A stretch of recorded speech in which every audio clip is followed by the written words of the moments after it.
for both of these squads. So Thresh, Jace, and Cho were the bans last time. Looks like they're going to be the same right now for the side of G2.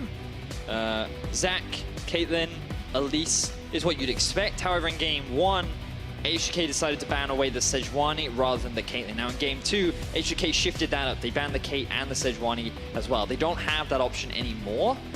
G2, they're shifting things up themselves a little bit as well. Yeah, no one's getting the Cho'Gath. That's one thing. But G2, I'm pretty sure they're just going to pick Caitlyn here. It is still up and available, spending a nice time playing it in the previous game. But it's also going to allow Jankos to get himself the Sejuani too. So I think, like, given that we saw H2K play fairly well around the Caitlyn in game 1, I think they'll be fine with this. So they'll go for something like a Vara Sejuani lock-in now for the side, if that Caitlyn is in fact first pick.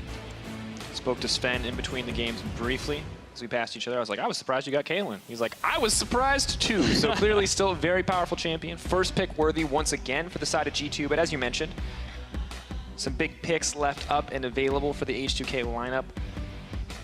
A lot of laughs coming out from the faces of G2 right now. Definitely in good spirits, but seriousness for H2K. It means a lot for them to be able to take down G2. But I don't want to see them get too serious. H2K are a team that historically doesn't do great under big amounts of pressure. I want to see them have fun. I want to see them go for the same confident early game, make large aggressive plays. Fun is probably the terrible word, but I want to see them make big confident plays, right? I don't want them to be like, everything is on the line right here, stressed out. Because clearly G2 aren't. G2 are still feeling positive, they're still feeling good, and I feel like that is a winning mentality coming into a best of series. Yep. So it looks like that the focus will be on making sure they have the safety. They do not want to give Caitlyn Braum once again. Now, I wonder whether or not G2 will shift things up. Maybe they go for a range support, pair that up with the Caitlyn. Or will they stick with the melee? Like, Tahm Kench still very viable, a lot of great peel. Still room for the Taric. I'm a big advocate. Instead, they're not going to go for it. No, That's nothing new, nothing crazy in the support pool. Braum, Tahm Kench going to be the matchup. Last time G2 eSports prioritized the Braum. This time they're getting their hands on the Tahm Kench. We'll see what H2K want to round out the first pick phase with. They already have the double ice combo. 4 stacks stuns on both the Sejuani and the Braum. So what you're telling me is you expect Ash Lissandra next. That's what you're saying. I wish. I love Lissandra. She's terrible, but I love her. Ooh, okay, so they're going for the hyper-carried cog. Something that is being picked more and more over in the LCK and LPL. I think that he's actually surprisingly good in lane. A lot of people don't realize how effective he can be in terms of just his ability to trade. But also, you don't have to build compositions that are just like protect the cog more, especially when you have a Braum. You can still have like a carry mid lane, you can still have a split pushing top. You still have all these options if you want, and you can just rely on him to be that low mobility, high damage dealing AD carry, depending on how you want to play your stuff. Braum offering so much of that protection, mitigating so much of what other enemy AD carries or casters can do. We now head to the second ban phase. LeBlanc taken off the board once again. Gnar going to be banned away. Do not want to feel like a Jarvan's coming for G2 if I had to guess why G2 were laughing on stage, it's because they're talking about their draft and they've realized that Expect is going to play Jarvan. Not regardless of what happens. He plays it well, to be fair. No reason to fix something that ain't broke. Talia banned away from Perks, though. Do not want to give him a safer blind pick mid. And I wonder if G2 now ban away the Orianna. Otherwise, you would expect H2K to go for something like that very early on. Febby very confident on that champion, and it would fit very nicely with the Cogmore too. Have to see. What are they going to save the last pick for? Top lane still up and available. Orianna has been banned away as predicted. What is going to be the go-to pick here? Mid lane pool shrinked so much. 4 bans this time, focused at the mid lane champions. You could just go for the Renekton here if you're H2K, if you want just some strong top laner, good in team fights. Or how can you forget the H2K So classic? here's the thing, Vedius. You told me that Kog'Maw might not need protection. Yeah. H2K have a different approach. H2K are going to give that Kog'Maw protection. That is 3 tanks in a Kog'Maw, Vedius. In before it's Galio mid. I don't know if that's the right choice. Yeah, I don't think it's the right choice either, but we shall see. Remember, there's always the possibility that you flex to the mid lane. We did see it picked into the Corki too, but I am expecting it to be in that AD carry position.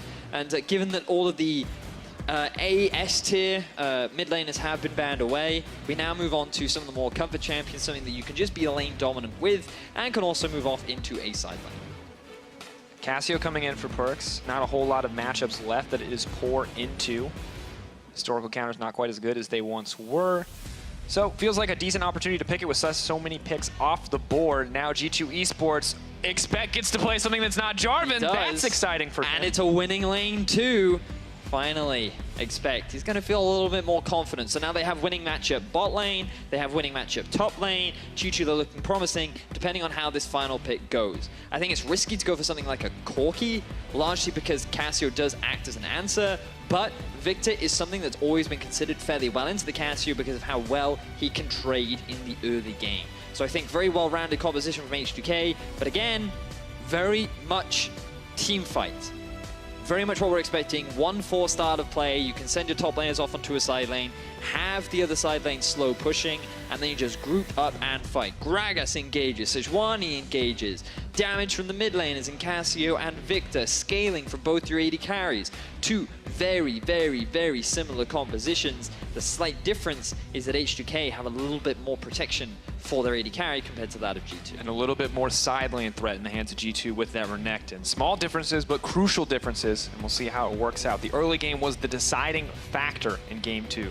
The consistent aggression of the Cho'Gath, the wildly aggressive early ganks, and tower dives from H2K working out so well for them, and G2 unable to mitigate it. This time around, a little bit safer in some of the picks to Tahm Kench to save the day. Going to be nice for Sven to have in that laning phase. Where is the focus going to be? We're going to have to find out. But head on over to Twitter. I told you last time that you know how to vote. I still believe in you.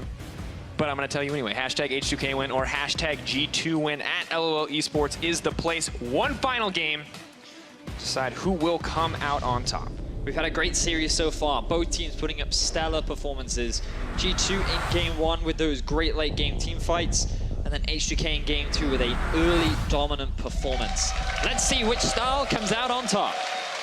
The audience is ready. I hope everyone at home is ready as well because we are geared up for Game 3. A lot of predictions for 2-0 either way. All of them wrong. G2 on the blue side, H2K on the red. We've seen two very different games. One explosive, one slow, drawn out, intelligent macro decisions. Present in both games, but will it be explosive in the early game, or is it going to be much slower this time around? It's going to be slow, unfortunately. I feel like we're going back to what we saw in Game 1. I know you're frustrated, Dracos. It's fine. It's okay. Look, dude, I saw a Cho'Gath kill like 6 people. You got happy. You got what you wanted, and that's what matters, right? We got to give now back to the League enthusiasts that care about macro, that care about vision, and also gives us more time to talk about mid lane, my favorite. It is your Who doesn't want to hear about a Victor and Cassio match? Wait, Vedius, if you tell me anything other than they farm, I'm going to be really happy right now. No, actually, it's really intricate because there's actually a lot of really fun trading patterns in the mid lane. Something that I personally like to do and have seen a few other Victors do is you take 2 points into your Q fairly early. So you go Q, E, Q, and that means that even though the Cassio will take 2 points in her E as well, the little twin fang things, your shield will actually mitigate a lot of the harass and poison damage that she has. On top of the fact that a Victor naturally has more wave clear, means that he will be able to get a decent push and trade relatively well into a Cassio. And that's why Victor is commonly considered a decent pick. Adds the fact that he has a Deathfire touch as well. That's the one. Not grasp. Yeah, don't not go grasp. that far back. We call that Dusk Blade now. Yeah. Yes, I think it's actually a pretty good matchup. But at level 1, level 2, still heavily in favor of Perks. Interesting to see, of course, still level 1s across the board, keeping our eyes on the jungle clear, looking where teams want to put that first attention. We've seen tanks in the jungle farm up. We've seen tanks in the jungle snowball lanes and get out of control very quickly. Have to wonder what this game is going to be. H2K getting their pick of the tank junglers with the Sejuani has been a powerhouse. Where Trick has been onto the Gragas, still an incredibly stable meta pick, but not quite as popular this time around. And the matchup, I swear, is good for Renekton, but probably not here at this level 1. It's only, yeah, it is only just early levels. Odo taking advantage of his Q to get the bonus attack speed. The thing about Renekton level 1, all he can do is Q and auto U, whereas Odo can auto U more. Because he naturally... He's an attack speed steroid and scaling max health damage and a shield and... Yeah, but yeah, my analysis is better. Like, he hits you more, so he does more damage. Got it, thank you. Trick, though, now making his way onto the top side. Historically, we've seen so many Renekton picks supported by their junglers. Usually it's the Elise that you identify as that terrifying dive duo. But Odoamne moving forward may just set Trick up for success. The flash forward, the body slam moving in. That's going to be first blood, over to expect, and a great start for G2. Really good punish from G2, recognizing that Odo, he wants to try and trade during the early laning phase, take advantage of the early spike in damage that Shen does have over the Renekton. He then gets the flank off, he has the body slam, no early ward from Odo will result in first blood going over to that Renekton.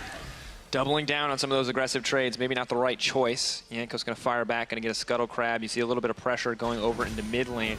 But when we look at Jankos, a lot of pressure on his shoulders in this game 3, because in game 2, he was just about everything for this team. So just to highlight, one of the key stats there is jungle proximity. This is the amount of time between 3 and 15 minutes that Jankos will have spent with his laners, right?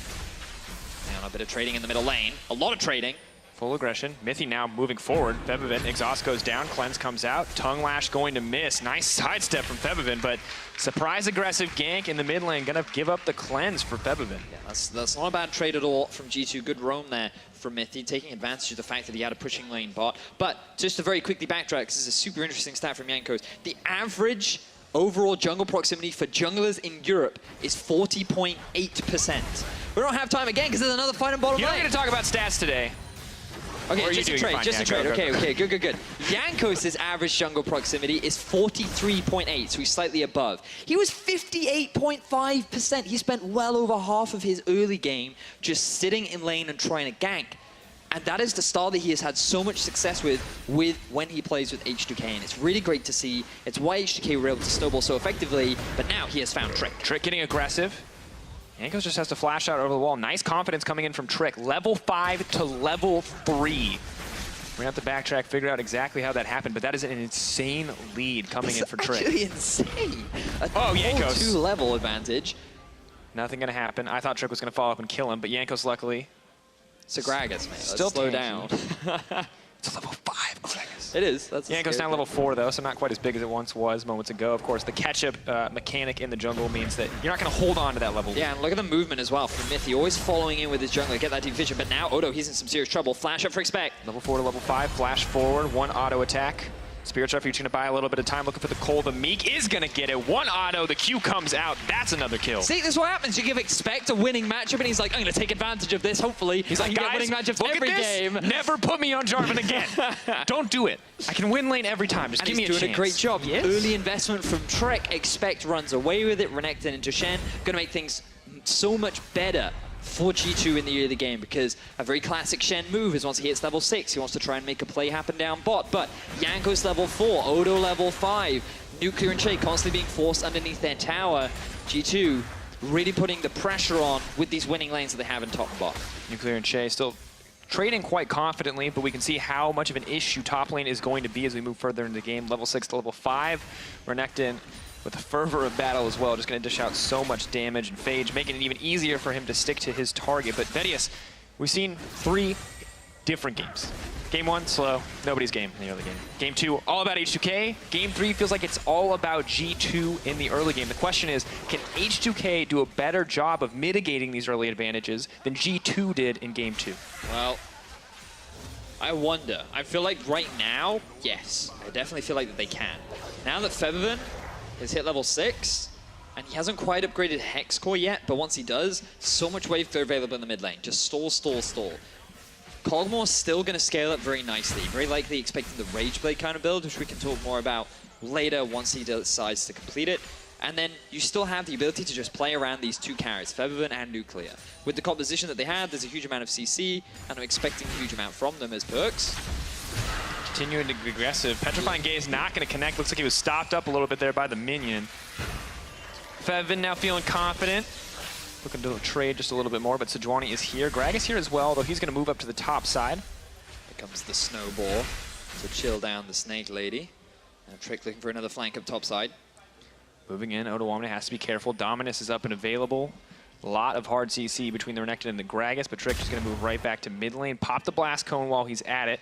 No surprise, Rift Herald take's going to come in from H2K. But look at Mithy, he's in some trouble.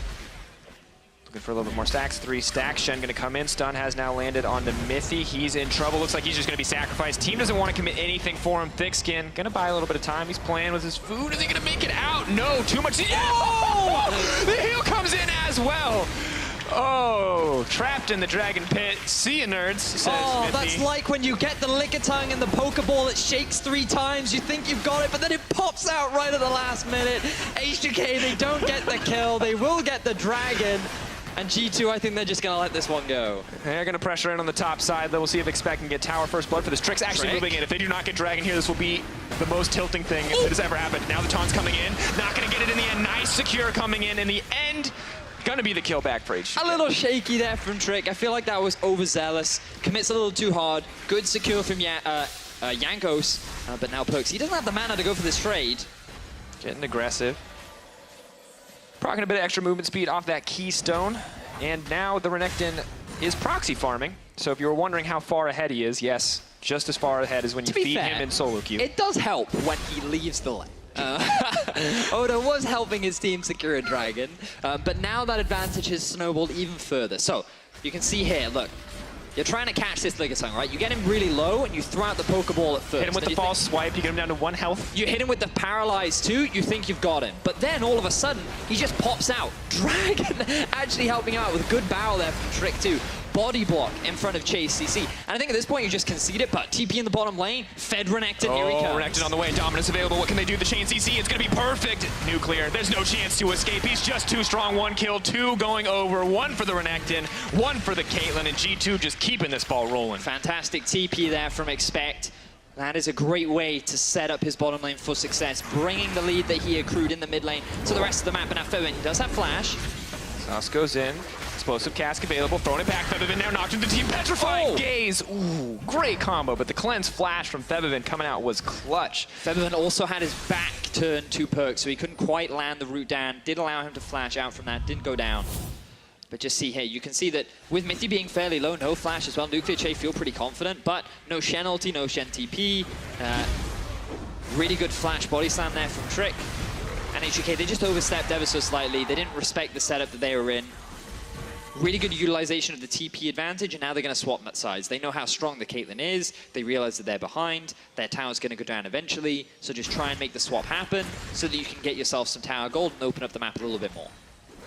Definitely a smart move coming in. Renekton now swapped to the bottom, but it looks like G2 will be a little bit behind on the play. Actually, Renekton going to continue to topside. Looks like they're confident enough and Expect with a lead that he can handle the 2v1 scenario. But what is this going to mean for Sven and Mithy? Can G2 balance out the pressure here on the bottom side? Can they get a tower for themselves? You would expect Sven and Mithy still to be able to get to that tower first. What we're expecting is after Trick goes back to make his way down to the bottom side. Notice how Perks keeps pushing in mids, and we just want to see this vision cleared out for the side of G2. H2K, though, they're going to be doing exactly the same on the other side of the map, and Perks instead is being forced to go top to try and answer. Yeah, Perks utilizing the pressure that he has in the mid lane to spend a little bit more time on the top side. Expect is running in. Don't expect a kill here. He is just trying to clear the wave. Has to be careful. Tower first blood on the table is going to go over to G2. Nice advantage for the team to keep it going. Very much what you'd expect. This is why H2K decided to make the swap. They will eventually be able to take that tower down, especially with Expect's ultimate unavailable. But that is a Black Cleaver Renekton at 11 minutes into the game. That is scary. Something you always have to respect. And that's why they feel confident sending Expect to the top side, holding his own in the 2 versus 1. But with Trick and Perks hanging around, maybe not quite the 2 versus 1. And Chain Nuclear smarter than to look for that opportunity, but Perks actually could be in trouble here. Moving in, that's the Chain CC. Perks gonna cleanse, flash out, nice combo. Ooh. That was smooth. Really nice plays there from Perks. But H2K, they get what they wanted, right? They get both cleanse and flash out from Perks. That ulti cooldown is going to be up way sooner than his summoner spells will be. So now from H2K, we want to see a return gank. We want to see that investment sent back to the middle lane. Try and get Febiven a few more resources, because he does have 1 kill so far, 2 points in the Hex Core. And they're in a good position to try and shut down Perks. Happy to have double upgraded abilities. 80 carries back to being matched up toe-to-toe as Renekton's going to continue just to threaten this Shen every waking moment. Yeah, you got your Ninja Tabbies. Yeah, you got your cloth armor, but you're looking down at a Black Cleaver double longsword level 9 Renekton. So incredibly difficult to deal with. And I want to give more praise to Expect as well, because earlier, he used his ulti, and it looked kind of random what he was doing, right? Because he just went into a massive minion wave, tried to go super aggro onto the bottom lane of H2K, and you think, what are you doing, Expect? You're just going to lose your life. But what he achieved was slowing down the siege from H2K, preventing them from being able to get the tower, which allowed G2 to get the bot tower and swap back to topside while still keeping that tier 1 alive. And now H2K's bottom lane are in exactly the same position that they wanted to try and avoid. They have not opened the map, they are down in towers, and that tier 1 in the top is gradually just going to get sieged upon, and it's going to give the freedom for Mythy to roam around the map. We've already talked about it, but just once again, how different Game 2 and Game 3 have looked. You can see Game 2, H2K crushed G2. No doubt that they were winning the game from that moment the first Cho'Gath gank connected. This time around, G2 100% in the driver's seat, and if they can continue to execute as well as H2K did in Game 2, there's not going to be very many options to fire back. But Perkz, unfortunately, Jankos does not consent to the staring contest. No, he does not. Will simply walk away. Unfortunately there for G2, but H2K, they don't lose much off the back of that, aside from their tier 1 tower in the top side. G2 doing a great job of constantly investing deep vision. And you just see a different H2K when Jankos isn't on the roll. But again, really have to emphasize, scaling still very, very good for H2K. Right now, the early game isn't going in their favor. They didn't have the winning lanes, but that doesn't mean they cannot turn this game around. It's all about these later team fights that happen around the mid-game onwards. Victor's going to be ramping up. Nuclear's going to be ramping up on the Cogmore. Definitely things not over yet. Jankos is going to go for the steal here. 900 health and dropping lower. Doesn't look like it, just threatening. Mythy's going to grab that. Faster recall for the Tom Kench. We'll see where he wants to go. He has the Swifties as well, so presumably faster to get into position to utilize it. But where are G2 going to focus that Rift Herald? Mid lane, the last tier 1 left standing. Mythy did not buy a control ward. I can hear Deficio rolling right now. He's just like, why? He should be happy. This not buying control ward probably, you know, saved his hair. I don't know. No. Regardless of his head, you know Deficio puts way more value on warding than he does anything of his own. I don't know, man. I'm starting to doubt.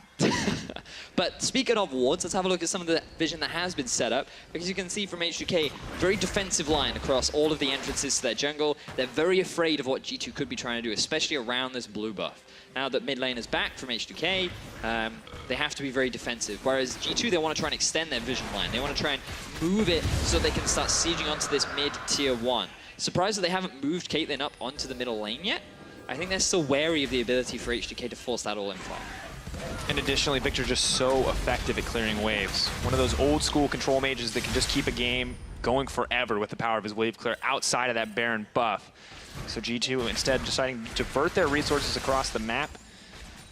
Nectin maybe going to push in the top side for now, spending a little bit of time in that Baron pit. Oh, this is great from G2. They pushed up bot. Shen is answering top. Jankos just delaying as long as he can. Doing what he can. Gravity Field going to clear the minion wave. Rift Herald has been summoned. No minion wave to back her up, though, but it is still going to be a fat chunk off of that tower. Moving in, multiple members have been grounded. Doesn't look like we're going to see the fight. Just the tower taking the end. Perkz, though, something different on his mind. At the end of the day, G2 just forcing a slow siege down the mid lane to get yet another advantage. I don't know if I want to call them zoning ultis from Perkz, or if I just want to say that he needs to reevaluate the range. Those were two equally passive things. They're either zoning ults or they're bad, Vinius. Pick one. But he hasn't had a huge success rate. The one that did land was a very crucial one because he got away with his life, and his summoner spells are back up. So Jankos not able to punish him for those lack of summoner spells available. Rod of Ages now completed for him as well, along with the core 3 of the Hex core for Febiven.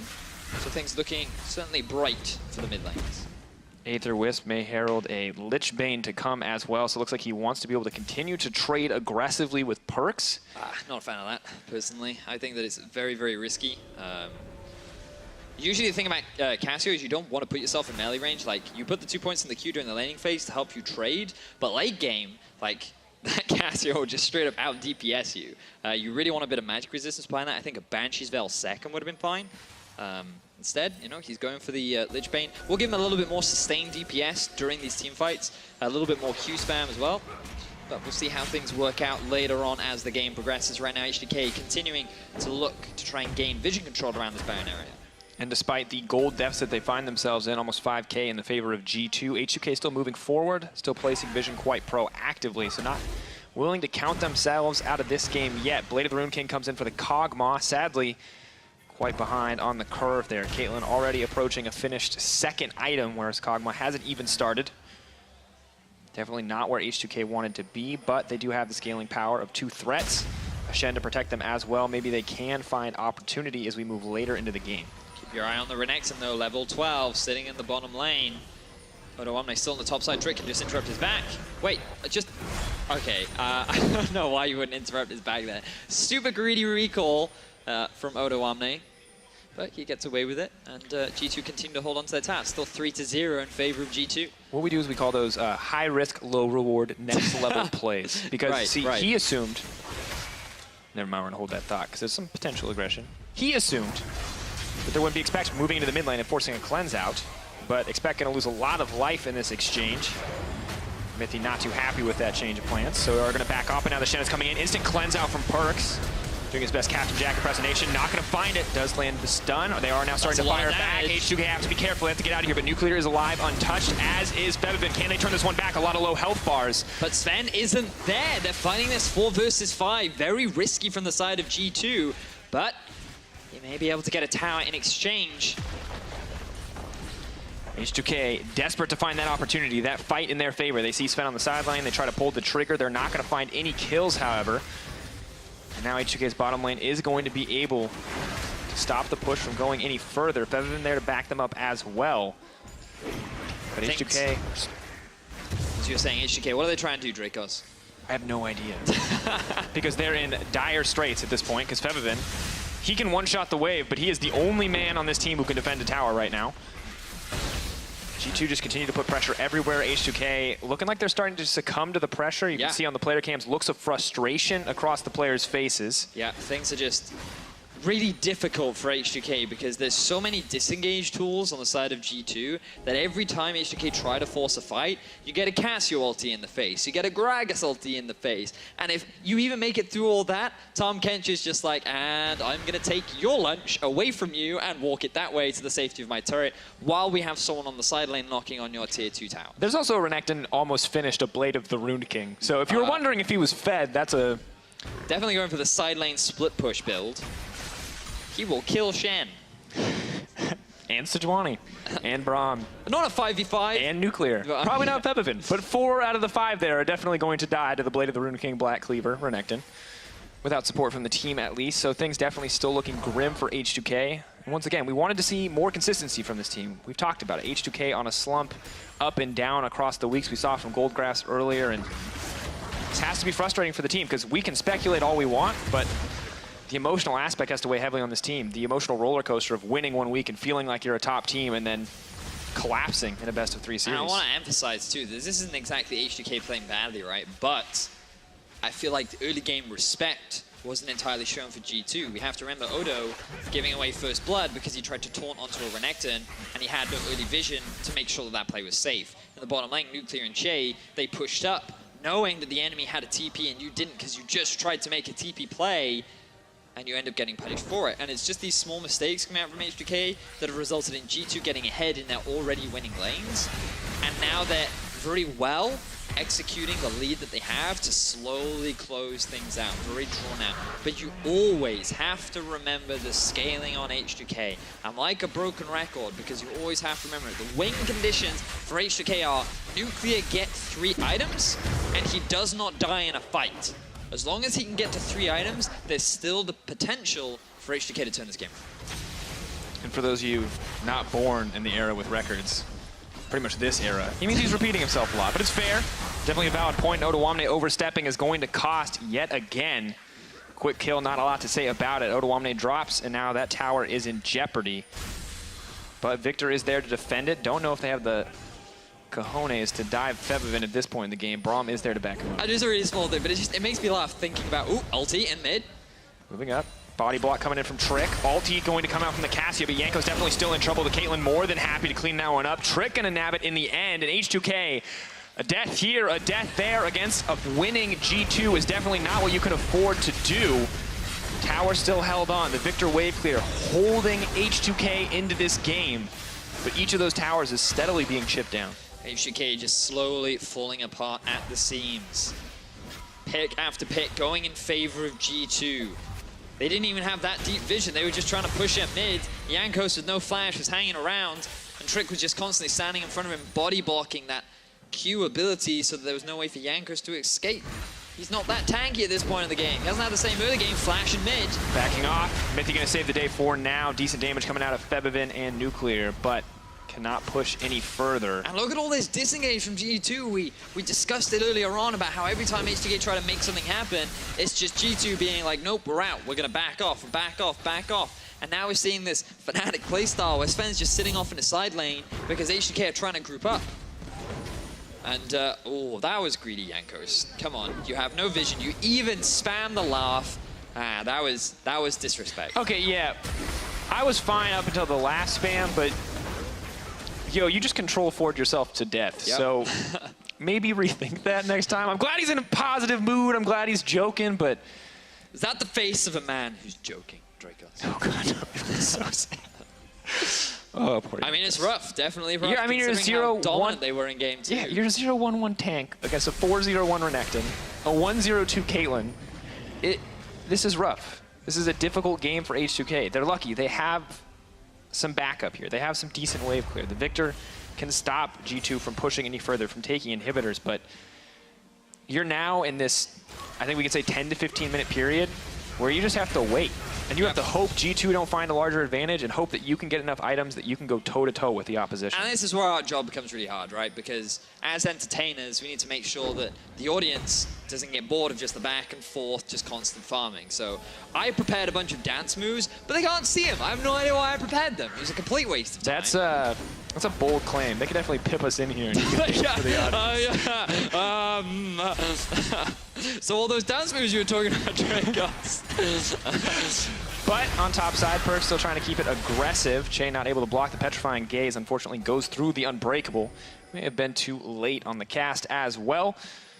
But Baron, the big objective to break this game open. G2 not going to take any risks, though. They know better. Cannot afford to fight in a pit against a Victor and a Kog'Maw. So Perk sitting off on the side lane, doing what he can to try and siege down that tower. Will not be able to get it. Used his ulti once again. I like how flamboyant he is with the ulti. Not afraid to just throw it out there, even if it doesn't miss. It produces an area of zone control, as we like to call them. But in the meantime, Baron vision being set up very heavily from both sides. H2K doing what they can to maintain control over their half of the jungle, but really the full control is going in G2's favor. Definitely the case. Gold leads 6K up, 6-1 in kills, 3-0 in towers. H2K very close to getting perfect game if G2 are able to keep it up. Luckily, they have the single kill on Febivin in the mid lane to stop that from happening. Jankos playing with fire here. Is going to get aggressive. Shen engage coming. Sven doing what he can to disengage. Trap goes in. Gravity field. Now Odoamne's knocked back to the team. Flash back out. Expected in the backline. That is a Fed Renekton, but the chain CC comes in. Mythy says no. Out comes the Chaos Storm. No one is dropped yet. Tricky is in trouble. H2K can turn it. Perks on the front line. Now Febivin is in trouble. He looks like he might get taken down. Perks is running to the team. Sven is untouched, and G2 are unstoppable. And Perks just melts through the lineup of H2K. Everything was looking so promising, but it all falls apart. Bye-bye, Nuclear. Ace in a hole does not get a chance to connect because it is the Twin Fang from Perks that will be the death sentence for that little Void puppy. G2 crushed the fight. It was all going so well. Trick was falling in the front lines. Expect wasn't able to get onto the Kog'Maw.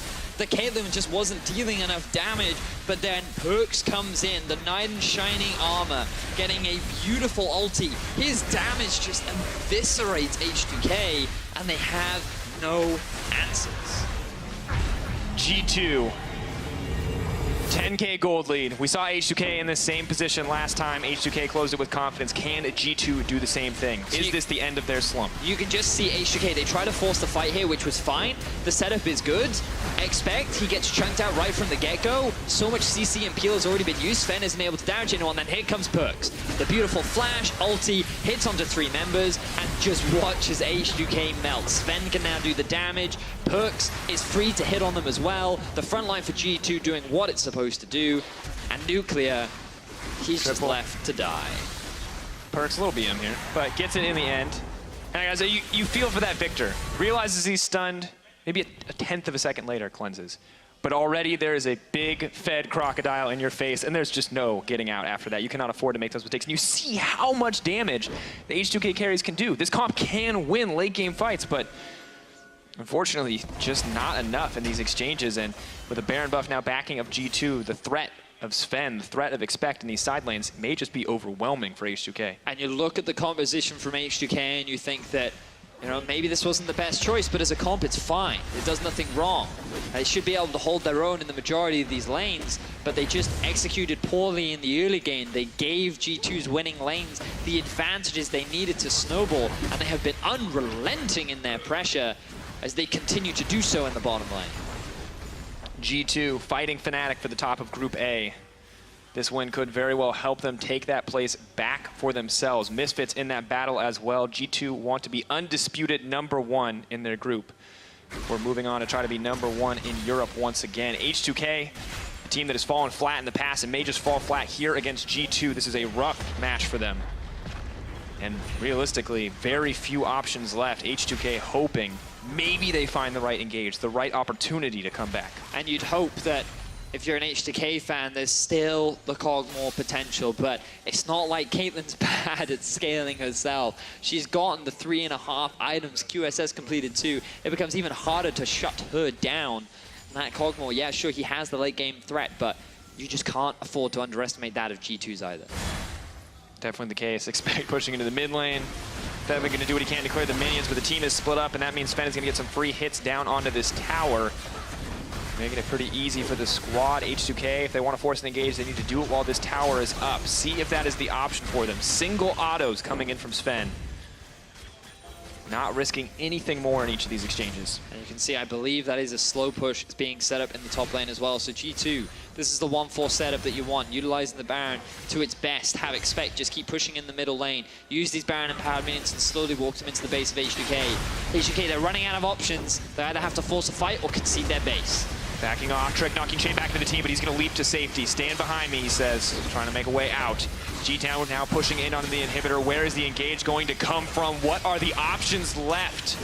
H2K conceding this one. The team is split up. They cannot find the fight. Sven is free hitting onto this Nexus. Desperation as they try to find an opportunity to go in onto Perks, but it's not going to happen. H2K are falling apart. G2 just continue to pressure forward. The front line of H2K is down. The engagement is lost. H2K, they're struggling as G2 go for the final fight. The exhaust. Che tries to find the disengage. It's expected to the back line. Fevivin, the Shen will try to save him, but it's too little, too late. Expect now dominating. He has yet to die in this game, and no one is going to kill him today as Mithy pulls him out. G2 taking down 2 members may just look to end the game right here. They've lost the Baron, but they have the minion waves they need to end the game. Only Shen alive. Only Nuclear there left to keep the scraps going. G2, their eyes are on the inhib. Will they bother trying to end? Second inhibitor falls. Super minions are not going to be there yet for the team. The first wave may come on the bottom side. They may not need it. Sven continuing to auto. Keep your eyes on Nuclear.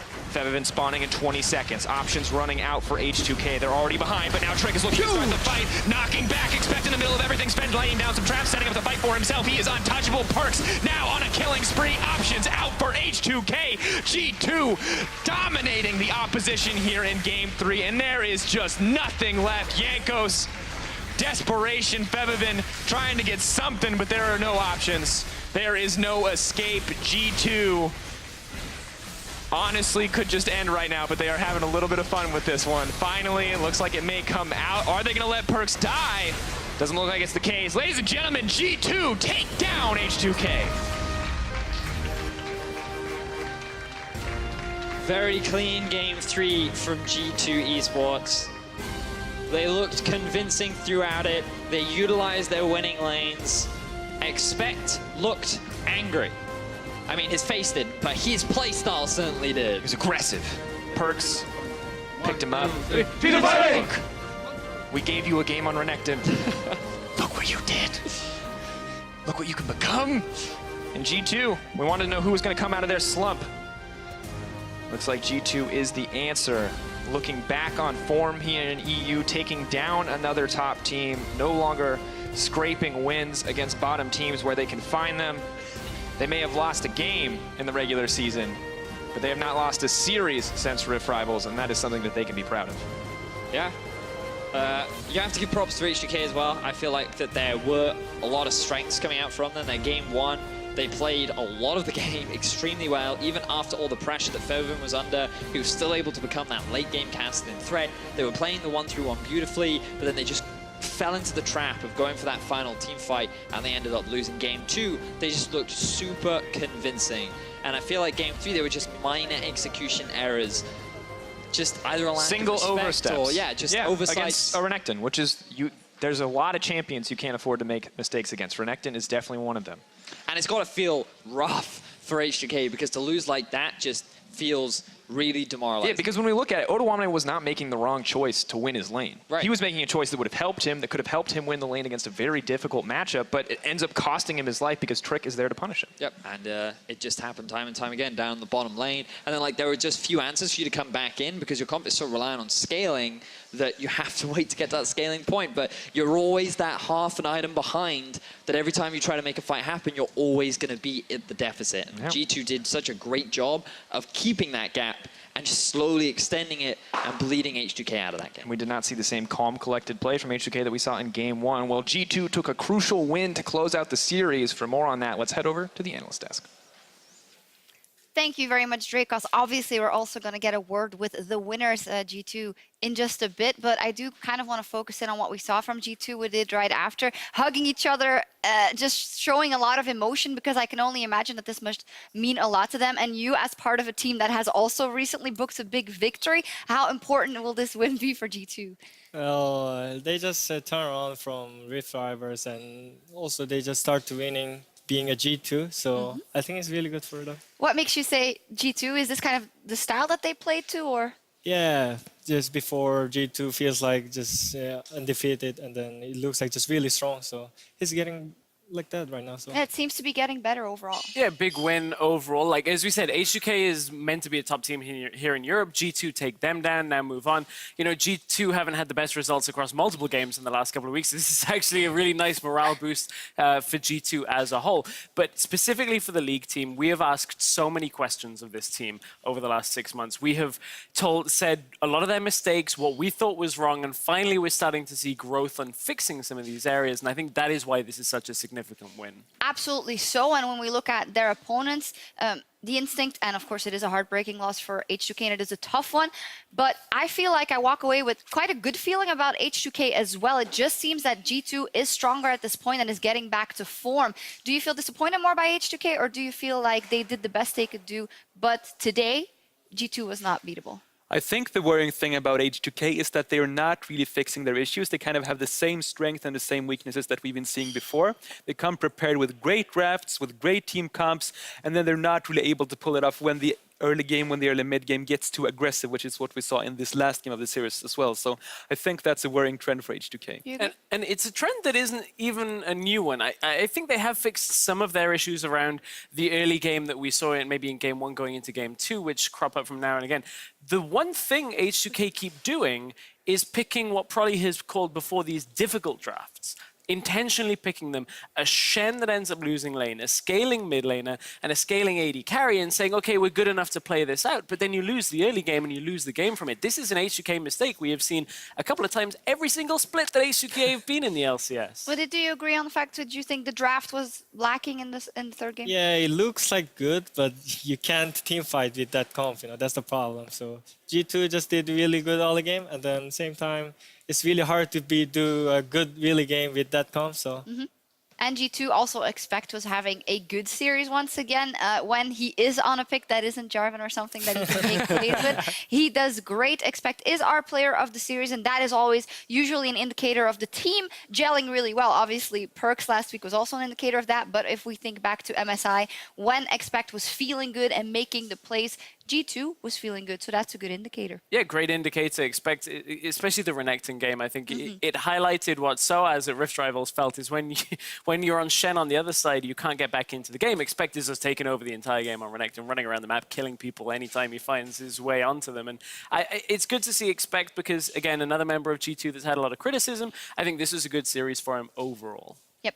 So is this then the return of G2? I said before the series that I think that return has already started, and this is just such a big momentum boost in that direction. I mean, they had the win versus Splice, and now this important win as well. I think G2 are definitely on a strong roll. On the right path, G2 coming up with a dominating performance to secure the win. Let's see what their AD carry has to say after that series. Thank you very much, Shox and the guys. I am joined by Sven, or Lord Sven, as I should probably call you. Obviously, as an Englishman, I have to respect the lordly ways that you have. I want to talk a little bit about this series, but before I do, I want to talk about how you guys are coming off Rift Rivals, because it was a disappointing performance for G2 and for Europe in general, but you guys seem to have bounced back very well. I mean, yeah, Rift Rivals sucked. I agree. We lost 5 games out of 6, and the one game we won was not even like that good. We kind of threw away a huge gold lead. One guy was trolling, and all our games we kind of just lost randomly out of nowhere. We didn't like just lose. We just threw the game somewhere randomly. We were ahead, we were behind, we got stomped. So Rift Rivals was like not a wake-up call, because that was the first matches against Fnatic, Unicorns, and so on. Like Rift Rivals was that second alarm you put after the first one to make sure you wake up. So now we're here, and I think we had a team talk about it, and everyone is more happy now, and we scrim better. We have better scrim ethic, or whatever you call it. Like we scrim better and more productive, I think. So yeah, Rift Rivals changed something for sure. A bit of an attitude shift, perhaps, in the G2 house? It's not that we have bad behavior or like we're insulting each other or something like that. We're all good friends anyways, but we just like didn't have the best scrims of productivity, or like we didn't learn as much as we could learn from our scrims. And I think now we are doing much better in scrims, not only like winning or losing wise, but we're also like making the scrims better for ourselves to learn more, and we talk more about drafts, and we have better preparation for our games. So I think we're on a good track. Okay, we don't often talk about sort of scrim ethic and the background behind it. I'm going to push you a little bit further. What is it specifically that's made your scrims better? What means that you can learn more from them? I mean, EU already had bad scrim ethics, or whatever you call it, where if you fall behind, you just FF. If you, at 20 minutes you're behind, just pause and go next game. We don't talk very well about the games in the post-game review. Things like this, where EU has already bad scrim behavior, and we're just like, oh, we all died, let's pause and go next game. But now we're not pausing games until the Nexus explodes, and we're trying our hardest to come back. And when we're behind, try to make it hard for any team to win, like make them sweat for it, make them make a mistake. And when we're ahead, we try to play it slow and calculated, so we can't risk losing. So yeah. You do seem to have a much slower style than other teams, especially on the new patch. Like H2K, when they beat you, overall there were 35 kills in the game, and then in both of your wins, there were 35 kills together. So what is it that makes you want to play slower on this patch? I think that game is like what we want to avoid. When you're behind, you want to play slow, and you want to make them take 10, 15 minutes to get Baron. But that game, we didn't do it so well. That's what we were practicing. But when we're ahead, we want to just play slower and not risk fighting over the loss. Also, your question was what, sorry? Yeah, why are you playing slower as a team? Okay, yeah. So it was right. You answered it. Yeah, we're playing slower because when we're playing like our old style, whatever you want to call it, we tend to throw away games where we will get caught, or we'll fight when we shouldn't fight. And there's one way to play when you're ahead that makes you not lose no matter what. If you play it perfect, you can't lose no matter what, unless you get outplayed somehow, but you take the fight yourself. So we try to play perfect, kind of, our risk-free style, that when you're ahead, you win. When you're behind, you make it hard for the opponent. Well, some of your games did actually look pretty perfect, especially that game 1. I'm going to ask you to rate yourself at the moment. Where do you think G2 stands as a team versus the other top teams in Europe? I mean, I think H2K is a very good team. They play well today, I think. I think they're kind of on our level. I think Fnatic is still a good team. I just see a bit more games from them. They have this new style. They play meta AD carries now, and they probably play a bit different Champions era else too. There's also a huge patch now with Broxa might be playing tank junglers now, so that might change their style a little bit. So I think Fnatic, H2K, and us are still the top teams, and then Unicorns seem to be not doing too well recently. So I think we're in the top still. So you're the S tier and they're sort of the A tier. Also, Misfits is a good team too. Okay, that's really interesting to hear. I think that's it from us for now. I'm going to hand it back over to the analyst desk, but thank you very much for joining me, Lord Sven. Shox, take it away. Thank you very much, Medic. Wonderful interview there and some great answers from Sven. A lot to jump on. I really like the insight into, I feel like we're prepping better, we're trying to draft better, which does hint at a bit of complacency before. And I can imagine maybe if they came from MSI and they did so well and they know they dominated EU before, do you understand that maybe there was a bit of, not taking it too serious from G2? Well, I don't know, maybe they have some problems, but we don't know exactly. Maybe it's some kind of some struggling in scrim. Also, we did really struggling in scrims. Maybe that's why actually we win today, because we actually fixing some problems in scrim also. So yeah. Well, you did win today. Unicorns of Love were the victims, unfortunately for them, and it was quite a big upset. Not a lot of people had seen you guys winning that series, so overall, except for Wadid being a god, what went so good about this match? Well, we just try to do not some fail, and then try to just focus and chill, not aggressive, and then focus, and then we win. Yeah. We saw a couple of what Winnie likes to call the traps of 714 coming out here. We saw the Cho'Gath in the jungle. We saw the Kayn in the jungle. What are your thoughts on some of the new stuff we saw in the series viewing the Unicorns? Well, it's quite early to judge some picks are bad or really good, but I think still have some chance for good picks.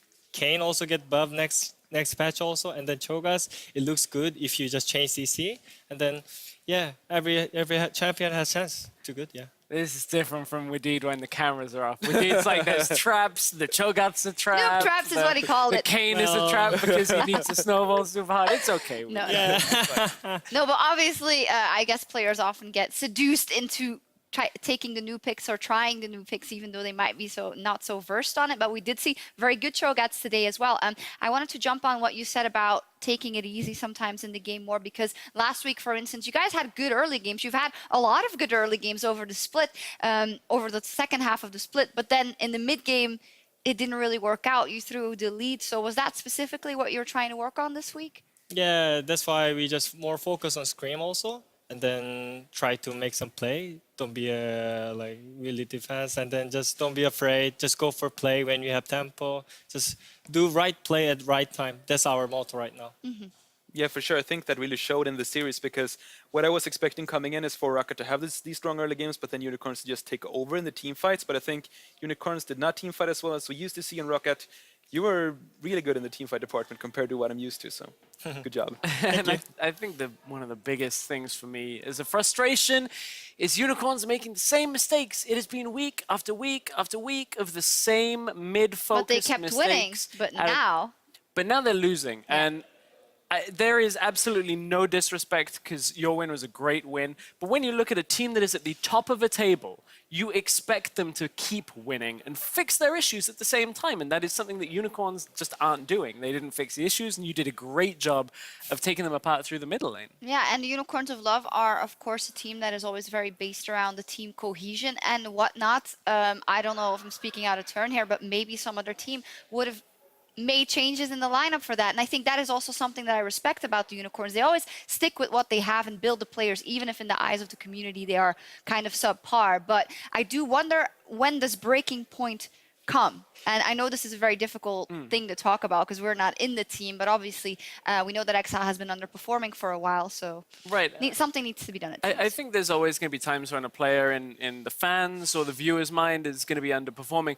I think the Unicorns fundamentally treat themselves as more of a family than a team, and I think that is why they will stick by their own players, and I actually have a lot of respect for that. I think Unicorns can find a style that this will work for them, but they need to stop the hemorrhaging in mid lane. They cannot give up so much, and that is possible to fix with the players they have already. Well, also an interview that Sheepy had a couple of weeks ago where he was asked about, obviously, the Exile, because he is the person that we're all looking at, and he said, well, it's all a team thing because someone didn't call miss. And I don't agree with that 100% because sometimes he makes individual mistakes, but as you say, in general, they just go for plays so often that you're like, oh, this is, you know, complete win or a complete loss when they go all in. That's what we respect about them. But I'd love to see how they turn it around. Do you see them turning it around? The Unicorns of Love. And we're being a bit over dramatic, but because they only lost one series in the last 4. But I definitely think that Unicorns are still a top team in Europe. There's no doubt in my mind about that. Speaking about Exile more in particular, though, I'd like to see them adapt their style a bit more around that.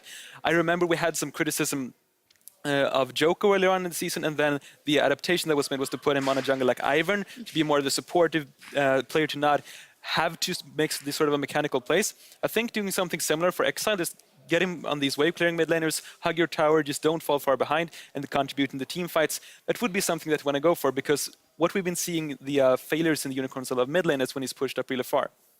What did you agree? Yeah, I agree. Yeah. All right, cool. Let's take a look at the standings because that's really cool for you guys. Roccat, they're closing in on Misfits Gaming 3-6 versus 4-3. So only one series win difference there at least. So did how likely are the playoffs for Roccat this split? You came so close last time. Well, at this time, we're also a bit like, it looks like not a really good chance for that, but we just, you know that like late season Rocket is Kingslayer, you know. 7 series wins in a row, Yeah. man. Just do it. And the first win of that potentially being against Unicorns. None of the other teams really have got that kind of a win recently. The other group, Group B, we're going to see a lot more play over the coming days. There's a real tight race in the bottom of Group B because Mysterious Monkeys are on the up, Vitality are on the up, Splice. They're looking okay, but there's possibility of wins being taken off them. All very interesting teams you mentioned. Let's take a look at the matchups for tomorrow. The Mysterious Monkeys and Misfits are facing off in their first match of the day, and then Splice and the Ninjas in Pajamas. So there seems to be opportunities for all 4 teams. Misfits obviously just lost last week, and then the Mysterious Monkeys are on the up and up. So do we see an upset here in one of those 2 matches? I think we might. This is Mysterious Monkeys, the former Misfits Academy taking on their sister team, and it might be Monkey See, Monkey Do on 7-14 because I really think the split push style could undo Misfits if Misfits start slowing down in the game. Well, we'll see. We had a lot of action today, a lot of action coming the next 3 days, but it's time for us to log off for the night. Thank you very much, Wadid, for joining us on the desk. A pleasure. And for you guys, thank you so much for watching. We will be back here tomorrow for more battles on the Rift. Have a great night. So